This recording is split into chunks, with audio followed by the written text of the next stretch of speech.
ముంగట పోతుంటే సడన్గా ఎవరన్నా వచ్చి ఒక 500 ఇచ్చి ఉంచుకోండి అంటే ఏం చేస్తారు?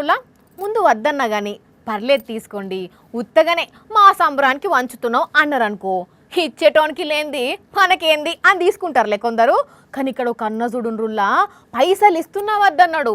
అసలు ఆ అన్నను చూసి ఆయన మాట్లాడిన మాటలు వింటే షెబ్బాష్ అని మెచ్చుకొని సెల్యూట్ కొడతారు పక్క.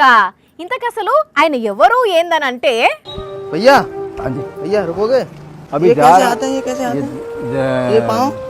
हाँ जी, ये पाँव कैसे हैं? ये घुटनों के क्या बच्चे हो गया है? ये जन्म से ऐसी है जी। जन्म से ऐसे ही है? ఇగో ఈ అన్న గురించే చెప్పేది. పాపం 2 కాళ్ళు చక్కగా లేవు, చేతులు లేవు, అయినా గాని తొవ్వెంట పోయే ఒక ఆయన పైసలు ఇస్తుంటే చూడండి ఏమంటున్నాడో. मैं आप लोग हाँ, ये जैसे नहीं लोगों लेता को हूँ, मतलब सॉरी। क्या हुआ? आई एम आर्टिस्ट ही।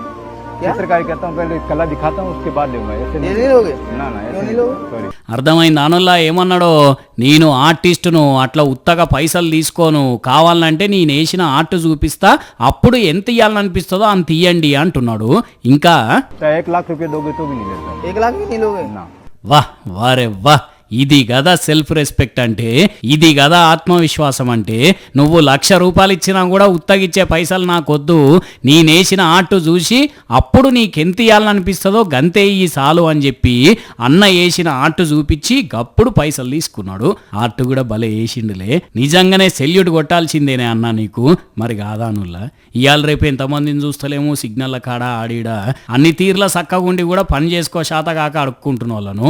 అట్లాంటిది మనిషి ఇట్లుండి కూడా నాకు పుక్కిట్లో వచ్చే పైసొద్దు, నా ప్రతిభను చూసి పైసలు ఇవ్వండి అంటున్నాడంటే ఈయనను చూసి బుద్ధి తెచ్చుకోవాలి.